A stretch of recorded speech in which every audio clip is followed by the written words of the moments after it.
Hello and welcome to Taking You to School with Dr. Tom Prichard. I am your host, JP John Poz, with the two-man power trip. Of course, joining me is the former WWE World Tag Team Champion, one of the greatest trainers ever in the history of the business, the Doctor of Desire himself, Dr. Tom Prichard. Dr. Tom, how you doing today, sir?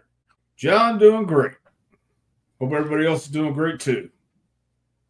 Now, a lot of interesting things to kind of just bring up here right off the top. As far as the wrestling world is concerned, TNA and NXT are doing this quote unquote invasion angle. We've seen that before in wrestling. You were even a part of a mini invasion angle back in the day, back in 1993 in the WCW, which was kind of set up by Bill Watts. Tell us a little bit about that invasion angle, because I feel like we talked about that briefly before, but what a cool angle. Yeah, well, that was supposed to be something to start a business arrangement with WCW, and Smoky Mountain Wrestling was going to be like a developmental territory almost.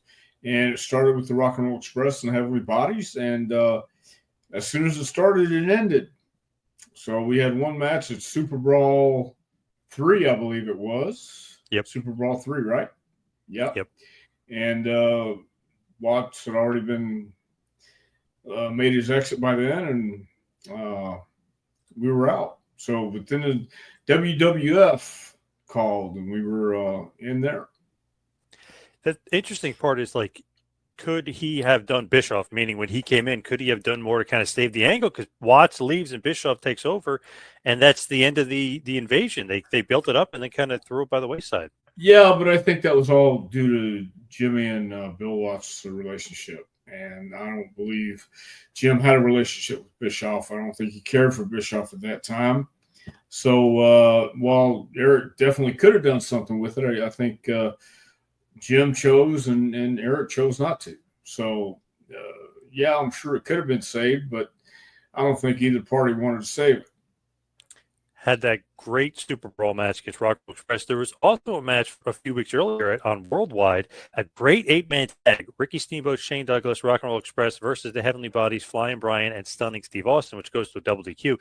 So there's a couple matches a part of that. So that's an awesome one. If anybody hasn't seen an awesome 8-man tag that people should go out of their way to see. As far as there was a lot of talent there that I think we could have worked with, and they could have exchanged back and forth. But I just don't think it was meant to be, obviously. And there was actually about a month earlier, late January, there was also Rock and Roll Express versus the Heavenly Bodies, not a part of the invasion angle or anything. That was just a tag team title match for Smoky Mountain, almost like maybe a little proof of concept of what you're going to get here from Smoky Mountain. The two best tag teams are going to wrestle, and we're going to kind of showcase them. Yeah, well, it was. I think it was a fit for a Southern territory, but I don't think Eric Bischoff saw it that way. And I know Jim didn't want to work with Eric at that time, so it just wanted it to be what it was. What a cool, though, like 8-man tag. I mean, like you said, the amount of talent that's in the ring at that point is unbelievable. Then kind of do the angle and kind of do this invasion thing, and Cornette's kind of a part of it, and then they kind of just throw it by the wayside because obviously the relationship's over. But man, what could have been? Like, that was kind of cool. Maybe gave the idea for the NWO, maybe a little bit of the invasion angle there. Oh, I don't know if that was the NWO's gimmick, but maybe that put the thought in Eric's head. I know he got it from Japan too, but maybe like, hey, an invasion angle. We tried this in '93, and I kind of poo-pooed it. Maybe this is something to go back on. Well, we'll never know unless you ask Eric himself. When you look at it, Smoky Mountain then jumps over to basically having that deal with WWF, and all the talent goes over that way. So not only did they kind of miss the boat on the invasion angle, they missed the boat on tremendous amount of talent. You know what I mean? That ends up going to WWF too. Yeah, I think so. But again, I think it was just the way things happened and the way things were meant to happen. The landscape had changed, and everybody was on their way to somewhere else. So their loss was WWF's gain at the time. Yep. When you look at the landscape in 1993, obviously the wrestling business was not as strong back then. It's a bit stronger now, making a ton of money. So now TNA is in that Smoky Mountain kind of almost development role, and they're going to be, teaming up essentially with WWE teaming with their developmental NXT, which is now called the third brand, and really just almost like a feeder league for Raw and SmackDown for the main leagues. But do you like this TNA Invasion angle they've got going on? I actually do, because I think it's giving guys an opportunity to be seen. You know, I saw Matt Cardona's back in TNA, and he showed up on the Invasion angle, or the Showdown angle, I guess is what we should call it. And Moose and Santino Morella's back, and you know, Frankie Kazarian, guys that haven't had the opportunities in a long time. So I think it's great. You know, give the guys an opportunity to show what they've got.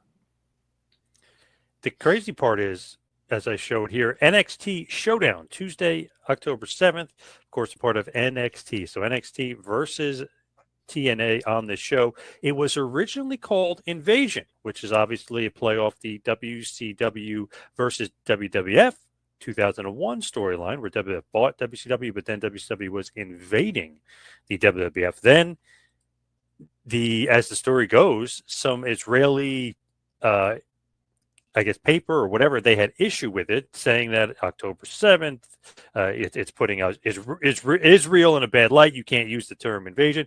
What wrestling has to do with that, I have no clue, but maybe you know. What do you know about this? I have no idea, but I think that they're trying to appease who they need to appease these days. And I have no idea really why they would.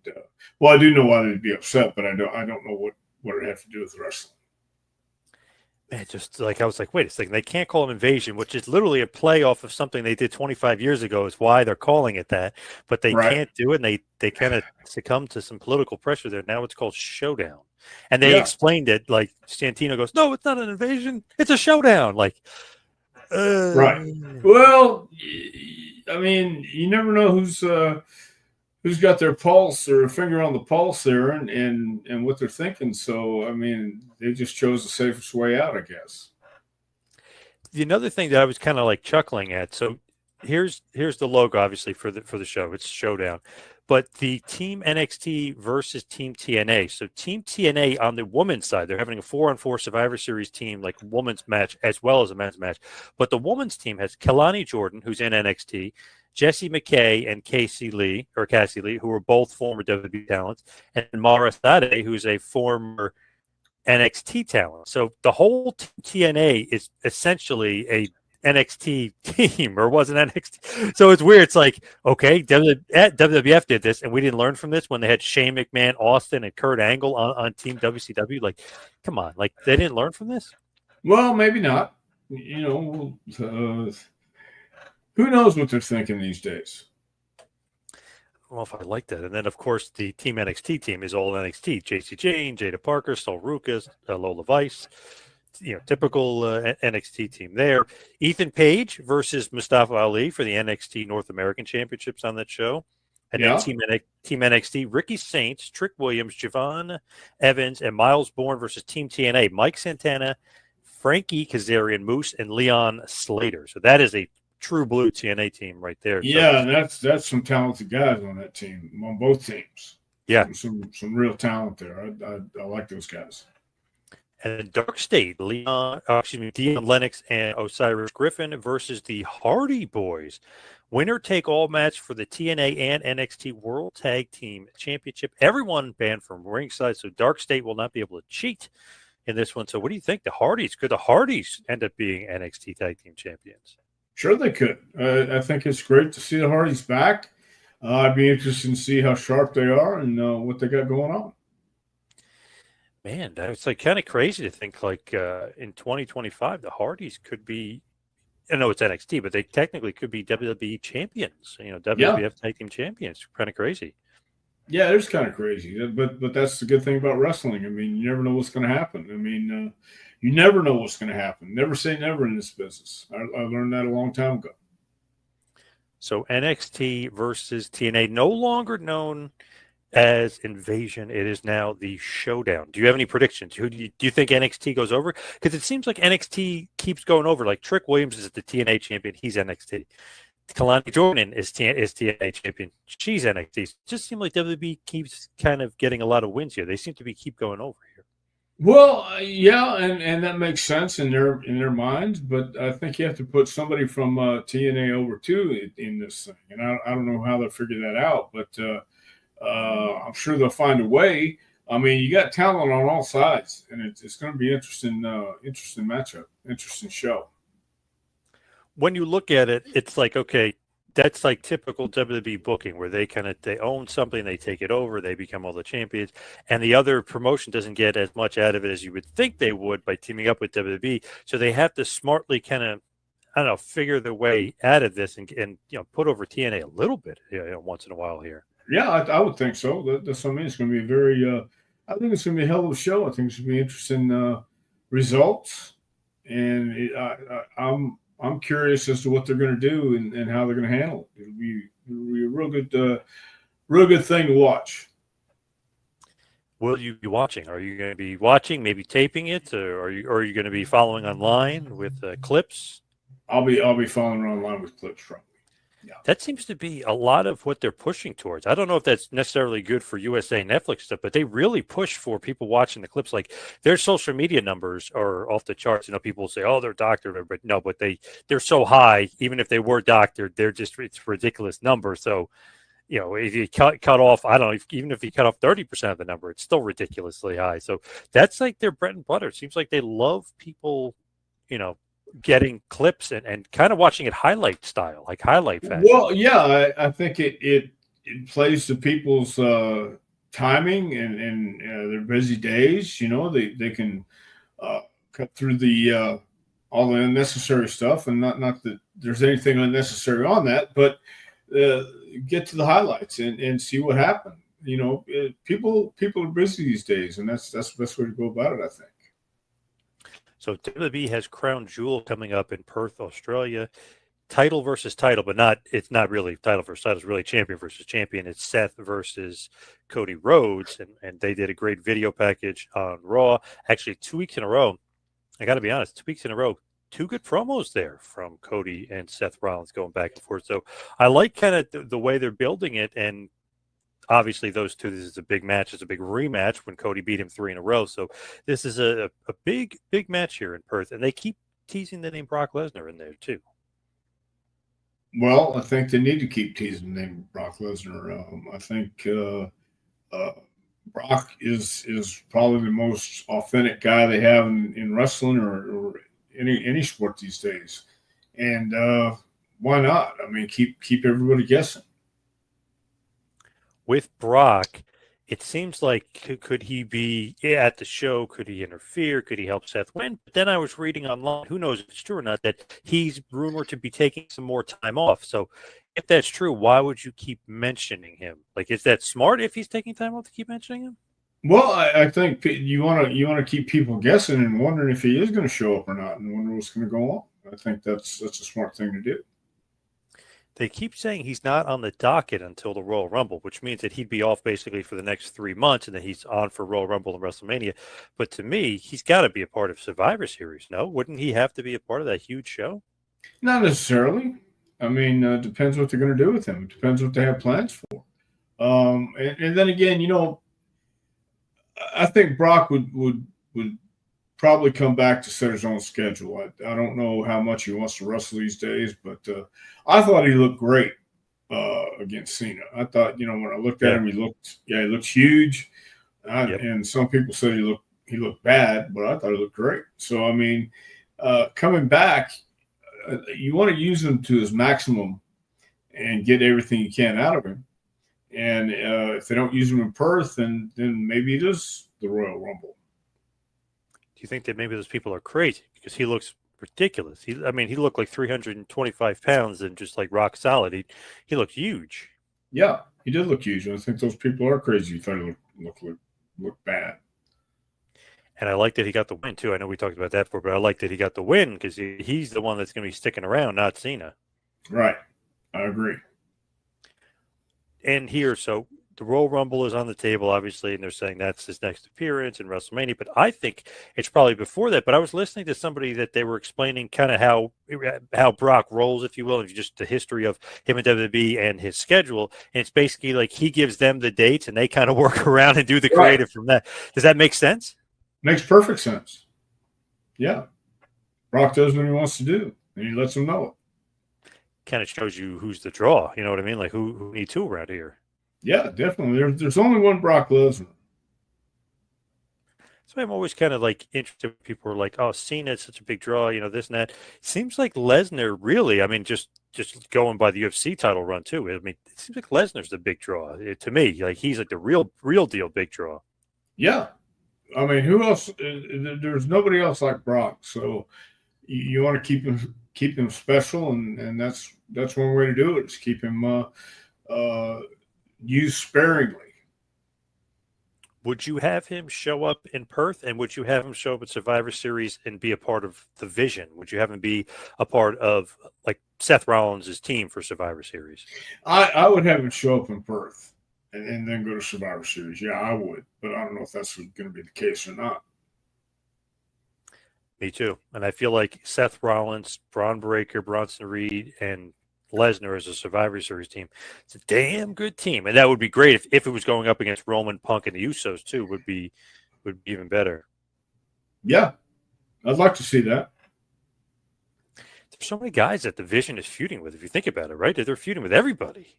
Rollins, Breaker, and Reed. Do you like that? Are the heels feuding with like 100 guys at once? Well, I like them being the dominant force.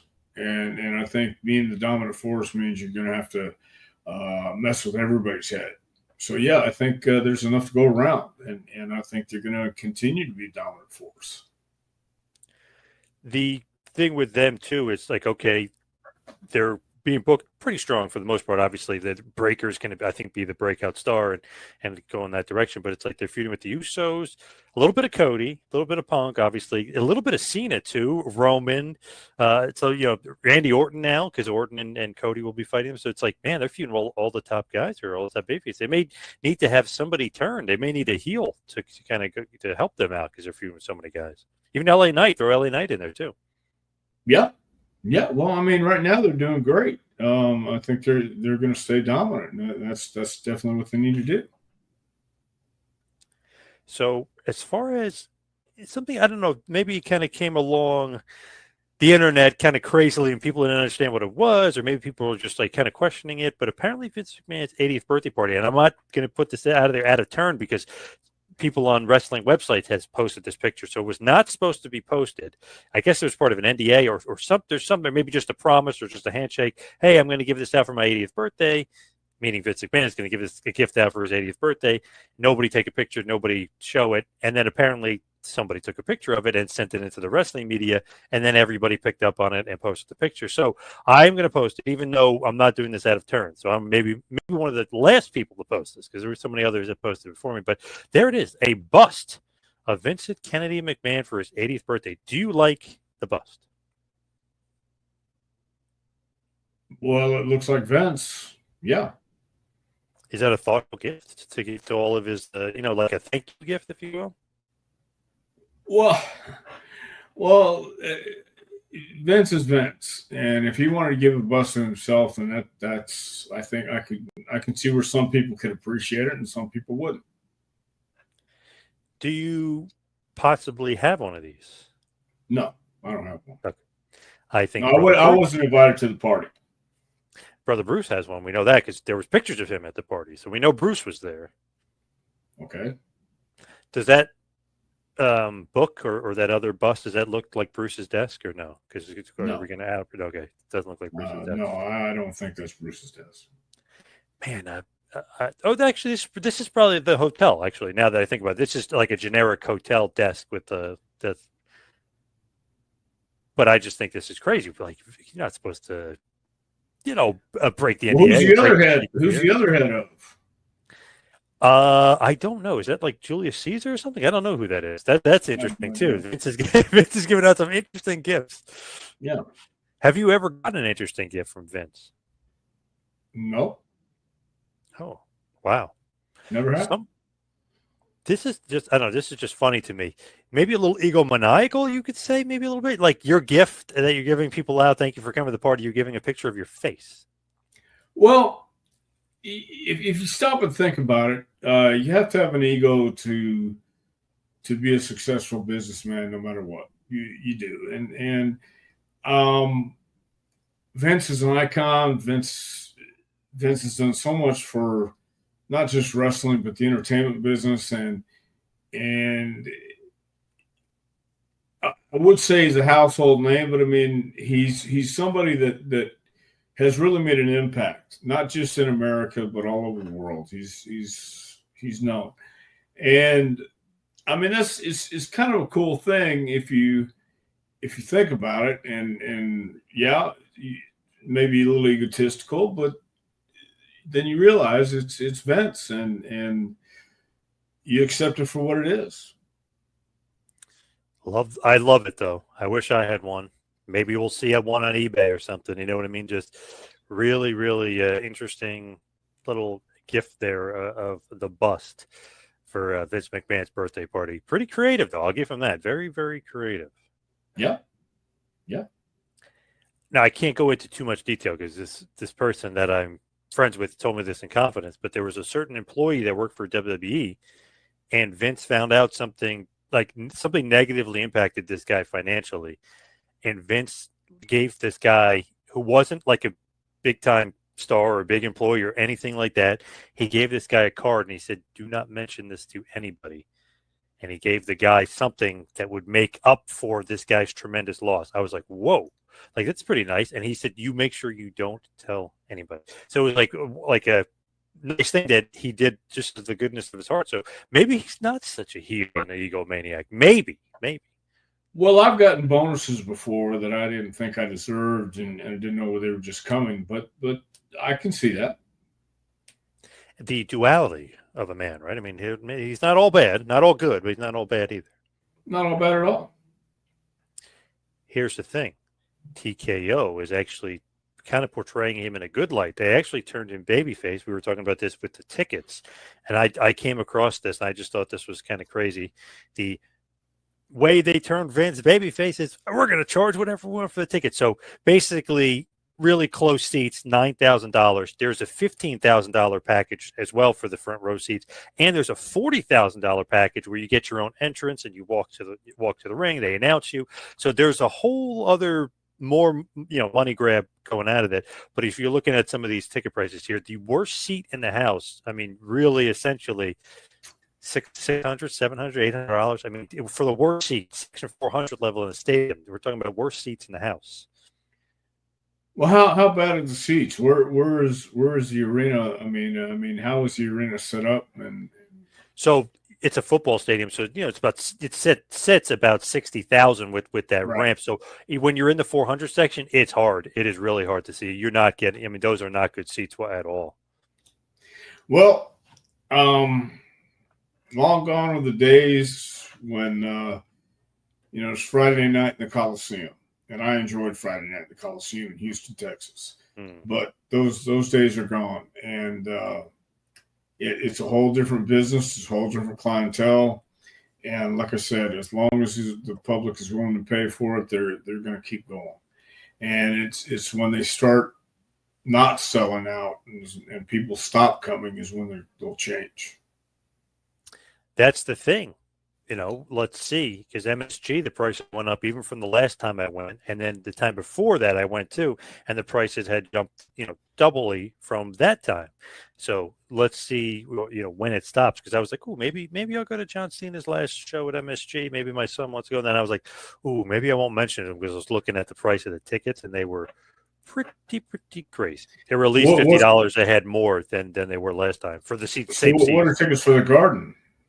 The worst dollar amount I saw was $260 a piece for the same section that we sat in last time, and the last time I think it was $200 a piece. So it went up by $60 a ticket at least. Well, did you get your money's worth? The last time we did, we loved it. We had a blast. Yeah. Well, they'll make sure they give you the entertainment. I think everywhere you go, from New York to Vegas to anywhere, the entertainment is really gone up. The tickets have gone up. I wonder if people are putting on credit cards. You know what I mean? Like, where are they getting this money from? Are they putting on credit cards? Are they putting their life on a credit card here? It's going to, destroy us in the future as far as financially what we're doing here. Well, obviously, some people can afford to put it on their credit cards. Crazy. So it's Yeah. going to be pretty expensive. I was actually thinking about going. I don't know. I'm going to have to save some money. Maybe get a bonus from work. Maybe, hopefully, or something needs to happen. But Going to that's how. WrestleMania? No, for the MSG tickets. Oh, Oh, the WrestleMania, I'll Garden. have to get like 3 bonuses. Yeah. Yeah. I'm talking about the Garden. Yeah. Oh my God, that's how I went to SummerSlam. I actually got a bonus. I was like, well, told my son, yep, we can go now. So use the bonus for that. Otherwise, I was wasn't going. So because Yeah. they're pretty damn expensive.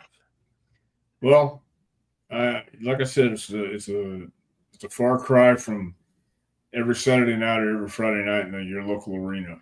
So I was even looking. Chris Stapleton was at Madison Square Garden. I'm a big Stapleton fan, and his ticket that was out of control. That was outrageous. yeah, that's what I mean. Concerts are high, and nostalgia acts are going through the roof. Are you familiar with the Stone Pony in Asbury Park, New Jersey? I've Legendary heard, venue. I've heard of it. Yeah, A somewhat famous band, but they're not like crazy famous. Seether, who did some WWE themes, and $75 for a ticket for Stone Pony. I was just like, wait a second, what? I used to go there for like $15 to see like somebody decent that was really good. So I was like, whoa, Seether, $75 a ticket. It's like, what? Like for Stone Pony? I'm like, that is crazy. Like even Stone Pony's getting crazy now. yeah. Everybody's getting crazy these days. I think just prices keep going up. Here's just a interesting story. I don't know if you're familiar. I don't know if you heard this at all. I just wanted to kind of touch on it to see if you have heard of it. So Masha Slamovich, who was in TNA wrestling, former TNA Knockouts champion, she's been in Game Changer Wrestling. She's been in all around the globe, kind of doing a lot of women wrestling men matches too, and do just she does all sorts of crazy matches, takes crazy bumps. I mean, she's a good worker, but here's the problem here. So she just got caught with a domestic abuse controversy, and that stems from months ago. I don't know if did you hear about this or did you see this? I saw a headline about somebody in a domestic abuse. Yeah, I think it was her. Yeah, Yeah, but it's reversed though. She's the one that abused fellow wrestler and ex-boyfriend Akira, who's famously wrestles in MLW. So kind of reverses here, and it's interesting kind of to see the way people react. If this was reversed the other way, they cancel people. But since it's the woman, beating up the guy, and apparently with a frying pan of all things, right. um, it's interesting though that it hasn't been kind of covered the way you would think it would be covered, but it's reversed. Well, I haven't read the whole story on it. I just saw the headline and saw the picture. But I I think it works on both ends. Yeah, I don't agree with domestic abuse either from a man or a woman. So keep your hands to yourself, and things will be okay. But some people have that temper, and yeah, I think it should be equal for both sexes. Looks like she has been suspended because she was a part of this big showdown angle. Like obviously she was part of Team TNA and all this other stuff. Seems like she has been suspended temporarily as they kind of figure out, I guess, maybe investigate this. But this is from months ago, so I don't know what you're going to find out differently now than you did then. And obviously they missed it. They didn't know that this happened then. Well, how did it come out? Who let it out? Apparently it was a friend of the wrestler. So apparently Akira, I don't know if he just didn't want it out there and it didn't get out there, and then his friend kind of just spilled the beans months later, or maybe he got mad at something and he told his friend to release it. But apparently it was a friend of his that released the info. Well, again, and keep your hands to yourself, and it'll be okay. But when something like that happens, I think both people need to look at the situation and figure out what to do. I think he should get far away from her. Yeah, absolutely. And she did admit wrongdoing. She put out a statement saying that she's worked on herself since then, and she hopes the best for him, and she's going to work on herself. But she admitted the wrongdoing, so it's not like she, is saying that it never happened. She admitted it happened. Well, no, there's a first step. She will not comment on it anymore, she said, and then she's moving on. She hopes he can move on, but Man, it's just like kind of a crazy story that people, I don't know if they're not really covering as much, but I feel like if it was reversed, the guy would be canceled. They would want him fired and everything else. And that hasn't been the case. Well, it is a different world we live in these days. So it's hard to say what people are going to do. And now that it's come out, and if more comes out and they find that she did do this and it was worse than everybody suspects, then maybe she will be canceled. Who knows? Interestingly enough, too, Nikki Bella was in this situation. Obviously, now is divorced, but she was in the same situation. She obviously had wrongdoing as well as far as domestic abuse. She ended up paying out the wazoo to her former husband. So it's weird. Like these stories are kind of coming out and kind of being brushed off to the wayside. But even Nikki Bella was kind of fallen victim to the domestic abuse. Well, I think she was the one that was being abused, right? According to, it was almost like, I guess, 50-50, but it seems like she was guilty of something because if she has to pay out, I know she makes more money, but if she has to pay out, I feel like they know something. He has proof of something. Something was proven because he said that she hit him and stuff. So, and threw stuff at him and different things like that. So who knows the nature of it? But she admitted wrongdoing as well, and she had to pay out the wazoo and pays a huge monthly, which is why she's back in WWE too. She needs that money. Yeah. So one of those things where she obviously admitted wrongdoing as well. Well, I think anytime you're in a relationship like that where it's volatile and you're throwing stuff and arguing all the time, it's not a healthy thing for anybody to have going on in their life. So get away from that as fast as you can is what I say. Man, just crazy world we live in now with with everything going on. It just gets crazier and crazier. The government is shutting down. I mean, which has happened before, by the way. It's not like something new, but something's crazy every day. The Kirk stuff, I mean, every day something crazy is going on. Every single day is you wake up to something new. And so it's getting scarier and scarier out there. When is the alien invasion? When is that happening? I think that's next year. Okay. Yeah, they're coming in January 26th. Yeah. All right. Yeah. Gotta be weary. We gotta be ready for it. Yeah. So every week I like looking up to see, like, hey, we're recording on the 1st. Let's see who Dr. Tom wrestled on this day, and let's see how many matches he had on this day, and let's see what year it was on this day. So let's go back to 1982. On this day, Dr. Tom history, you wrestled Coco Samoa, and you beat him in 1982 at Houston Wrestling at the same Houston Coliseum, Houston, Texas. Do you remember wrestling Coco Samoa? Vaguely, I remember Coco Samoa wrestling him in Friday night in the Coliseum. Yeah, I was back in Houston in '82 though, and that was some good times. Also known as Sabu the Wild Man over in Portland, right? He was had a different gimmick everywhere he was going there. Wow. Well, I didn't know that. The original Sabu, if you will. No rhyme or reason to has anything to do with the suicidal, genocidal, homicidal Sabu, but just interesting that he was known as Sabu as well, Sabu the Wild Man. Well, I'm sure he did well in Portland too. Man, 1982, that's 43 years ago. Yeah. Believe that? I had my very first match in 1979. Whoa. So, yeah, 45 years. Who was it against? Do you remember? El Satanico number 2. Who the heck is that? Some guy who drove a wrecker. Wore a mask. Was he somebody that we would know under the mask? Nope. No, you would not. It was in Bryan, Texas, and Ernie Shaver. Is it a football player, Ernie Shavers, or Ernie Holmes? Ernie Shavers, wow. Yeah, he was on the card. He was in the main event, and he was trying to break into wrestling.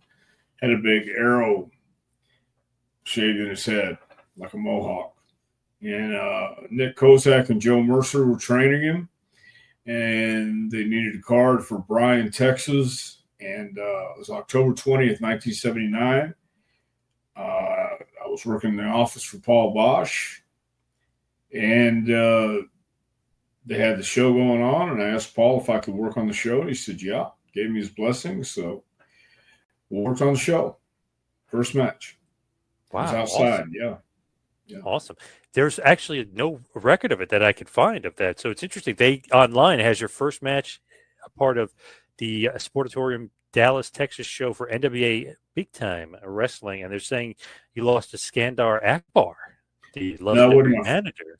That wasn't my first match. That was that was a couple matches. That would actually be about a month later. So they're missing a month there of your history. Yeah. Yeah, I had my second match ever against Lord Jonathan Boyd in Shreveport, Louisiana TV. Then I worked with Michael Hayes and Terry Gordy in the Freebirds. Yeah. That's where your love affair with Michael P.S. Hayes started, of course. Definitely. Man, how old was he then? Because he's not that old now. So how the heck old was he then? Michael 18? Was same age, 20. Oof, crazy. Yeah. Also, let's go to same day, 1984. 2 years later, NWA Pacific Northwest Tag Team title match, Longview, Washington for PNW. Jerry Gray and Dr. Tom defeated Mike Miller and Mr. Ebony by DQ. Look at that. You and Jerry Gray, the NWA Pacific Northwest Tag Team title champions, if you will, and retain the titles in that match. Yeah, I had a good time, and I had a good time wherever I went. But Oregon was really a good time. We were staying at the Bomber Motel, not hotel. It was little, like sheds or houses and different cabins, I guess you'd call them. There was about 18 of them in a horseshoe, and I was in number 2. Jerry was in number 1, and it was great territory, man. You home every night. Very rarely would you stay overnight, and nice little territory. Enjoyed that, and I really enjoyed Oregon. Don Owen, was he a good payoff man? Did you get good payoffs in Portland? Yeah, you could live off Don's payoffs and made pretty good living. Sure could. Well, actually, I want to. Jerry Gray. I actually interviewed him. I guess it was last year. I interviewed Jerry. Hopefully he's doing okay. I know he was in poor health for a while. But what did you think about teaming with him? Because obviously, damn good tag team there. He was a great worker. Jerry was a hell of a worker. He really was. Had a lot of fun with him. Next up, 1985. So a year later, CWA, the Memphis territory, of course. But this time you're at the Louisville Gardens in Louisville, Kentucky. Tom Prichard defeats your arch nemesis, Tracy Smothers. Do you remember this at all? Oh, I remember my first time in Memphis. That was, that was an interesting time. They were doing really good business when I first came in. I came in when Dundee and Lawler had their loser leave town match, and everything was sold out, having great houses. And then as soon as that happened, they went right back to not so good. When you're looking at Memphis and you're looking at that territory, obviously, Lawler and Dundee were huge.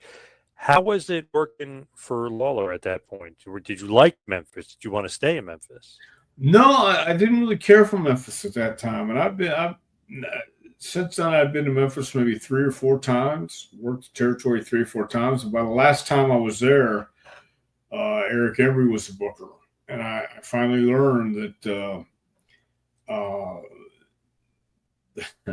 how Memphis worked. I finally learned how Memphis worked, and it was a little bit easier on myself because I kept fighting the system, and you can't do that. And I understood that Lawler and Jerry Jarrett owned the territory, and what they said goes. And if you didn't like it, you weren't going to be there. So I finally learned they're the boss, and you can offer things up, but if they say no, then they mean no. So as far as that year, I mean, obviously you're talking about Memphis, but we're going to go ahead 6 years later because that's the next time you wrestled. So you didn't wrestle in the first for 6 years, which is interesting. We'll go back to Louisville, though. We'll go back to Louisville, Kentucky, this time for the USWA. So still Lawler, still Jarrett. You defeat Danny Davis, Nightmare Danny Davis. Do you have any recollection of working Nightmare Danny Davis, who, by the way, you set me up on an interview with, and it was great. He was awesome. Yeah. I worked with Danny a few times. I always enjoyed working with Danny. He was good, solid, knew how to work, knew how to tell a story. Yeah, Danny was great. I enjoyed work. Every time I stepped in the ring with Danny, I worked with Danny all over the South, and I had great matches with him. Man, you and him, if you think about it, you fast forward a couple of years there, you were responsible for training and being, fathering these guys into the business. Basically, he was too. My God, OVW, he played a huge role in OVW. I think he was one of the first guys who opened up a school, and his first school was in Jeffersonville, Indiana, and a really rundown building, windows knocked out, but he had a lot of students, and that's where Cena and Batista and Shelton and Brock all came from. They came from that little rundown building. They tape TV in there. They'd run house shows in there, and Danny did a good job. He and Rip Rogers and Jim Cornette, they did a really good job of training those guys. How often did you go down there as far as OVW with training and some of those guys? About once a month. How did you acclimate? Like, were you in charge? Were you just like scouting? Like, how did that work? Yeah, I was just scouting. I was watching what they did because I thought Rip Rogers is a hell of a trainer. He's a hell of a coach. Yeah. And so I would watch and talk to the guys, but I let them do their thing and just wrote a report when I came back and told them what I thought. I know a guy who was trained by Rip Rogers, but for some reason I didn't put two and two together. And I was talking to him about wrestling for years, and just very friendly with him, always talking about wrestling. I was like, how do you know so much about wrestling? Like, it doesn't seem like that's like he was in the business. He trained OVW and all this other stuff, but he didn't seem like he would be like a mind for the business. He almost seemed like he would be more of like a writer or a booker or something, but he knew like every wrestling holds this and that. And I'm like, but did you, I know you like wrestling and you wrestle and all this. I was like, but how do you know so much? And he said, I was trained by Rip Rogers. So I was like, oh, there you go. I didn't even put two and two together. I didn't even think about it.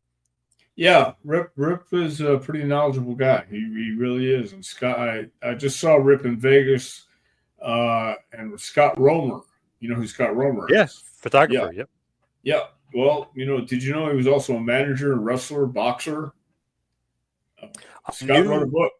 Yeah. Oh, yeah. I knew he was a boxer and a manager. I don't remember him wrestling too much, though. He wrestled a little bit, not a whole lot, but he wrestled a couple times. And he writes about Rip in the book, and Rip is quoted in his book, talking about the boxing matches he did and had, and all the escapades they were on. So, but Rip is a wealth of knowledge. He really is. Mick Foley pointed him out during the roast and said, I see Rip Rogers sitting over there in the front row. And he said, I remember I was teaming with or wrestling Rip in some town. I don't remember, but he says some guy came in the ring and Rip very calmly put the sugar hold on the guy and says, now, if I let you go, are you going to behave? And the guy couldn't say anything, obviously, but Rip let him go, and they got him out of the ring. So Rip was a pretty tough guy and knew his stuff. Pretty good worker. I know sometimes he kind of did an eccentric gimmick because that's what you need to do sometimes, but pretty damn good worker. I always thought he was a good hand. Hell of a worker, light as a feather, and knew how to do everything. He really did. Finally here, last but not least, because we're talking USWA, now we got to talk about Smoky Mountain Wrestling. Smoky Mountain Wrestling, Big Apple Grapple, Paintsville High School in Paintsville, Kentucky, for the Smoky Mountain Wrestling Tag Team Championships. The Rock and Roll Express, Ricky Morton, Robert Gibson, defeated the Heavenly Bodies, yourself, and Jimmy Dale Ray. Do you remember this at all? The Big Apple Grapple. Well, Paintsville, Kentucky's a real famous town. I don't know what for, but they're obviously famous. But yeah, there was a lot of those towns around here, like Paintsville, Harlan, Hazard. that you had real wrestling fans, and they took it seriously, and they enjoyed it. They loved it, and they loved their Southern wrestling, and that was a good thing to be a part of, because I came in on the last part of the territories in the '80s when everything was about to change, and Smoky Mountain was probably the last one where you could go to those towns and people still had passion, and they believed, and they wanted to believe, and they wanted to hate the heels and love the good guys and cheer and boo and just have a good time. So I remember Paintsville, I remember Hazard, Harlan, all those towns. They were a lot of fun. When you are looking at Smoky Mountain, obviously they did run a lot of small towns, right? I mean, they're running some, like Paintsville, Kentucky. Where the hell is that? I know it's like 700 people were there. It's like a very small card. Basically, Tracy Smothers wins the Battle Royal. That's like the main event. So it's nothing really to write home about. It's just a show on the loop, if you will.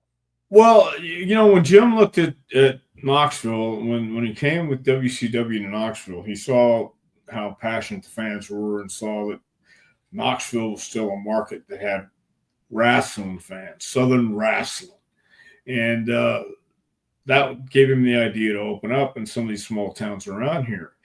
So nobody was going to get rich, but you could still be a part of the wrestling business and go out and do what you knew how to do, and that was work and tell stories. And Jimmy was old school, and that was a place for old school guys. And you got some young guys coming in and learning how to work on a consistent basis. Guys like Chris Candido, Glenn Jacobs.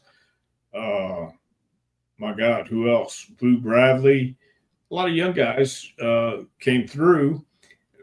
Jericho and Lance Storm got their break here in Knoxville. So it was just a place that the veterans could come and work and help the younger guys, and the young guys could learn. So it was a great place to be at that time.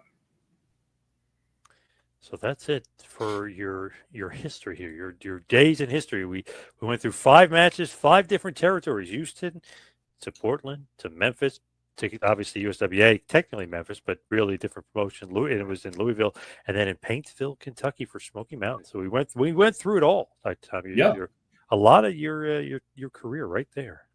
Yep. I love looking up random stuff like that. Like, who did you wrestle on what day? You know what I mean? It's interesting stuff. Well, I had a good time in the South, and the South was in territories. They had passionate wrestling fans, and in some places they still do.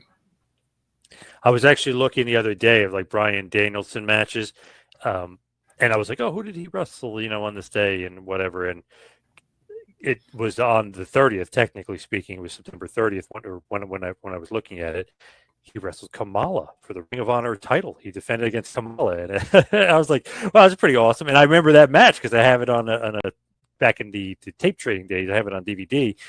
Great match, maybe Kamala's best match, crazily enough. But Bryan Danielson bringing it out of him. Maybe the Hogan stuff though, because him and Hogan had some good ones. But great stuff from Bryan Danielson and Kamala. Yeah, well, Kamala, Sugar Bear Harris, he could go out there. He could work. Yeah, he could work. Gotta love that, though. Bryan Danielson, Kamala. Who would ever thought part of a Ring of Honor title match would be Kamala? But it happened in 2006. Well, it ain't yesterday no more, I'll tell you. Love that title run, though. That was a great title run from Bryan Danielson. I don't think they paid $800 or $8,000 for a ticket either back then. No, I used to go to, and it's funny, I found my tickets from Ring of Honor basically from like 03 to 09. I went to so many shows in that 6-7 year period. Man, I went to like 100 shows. They were $20 each or $15 a ticket. They were so cheap. And we were seeing all these awesome matches, and they were going long. I mean, these would be like 5-hour shows, some of these shows. $15 for 5 hours? Crazy. Yeah. Yeah, it is crazy. Can't get that through a show 5 hours anymore, but that's a different story for a different day. Can't do that anymore. Oh, I know some places that run 5 hours. Oh yeah. And I did literally ordered one of those shows once. I fell asleep because I couldn't. couldn't stay up any longer. I was like, I don't know when the hell this damn thing's going to end. I can't. And a I long ended up time. watching it the next day. Yes, way too long. And I can't Yeah. even believe that those people will sit there at those shows and still cheer at that long. I'd be sleeping. Like, oh my god, Yeah. too long. Yeah. Too long. Yeah. All right, let's wrap this bad boy up and head towards the plugs. You follow me on Twitter and Instagram at 2Man Power Trip. How about you, Dr. Tom? Just follow me on Twitter, and you can email me at drtompritchard@gmail.com. All right, thank you everybody out there for listening. See you right back here next time for a little Take It to School with Dr. Tom Prichard. See you next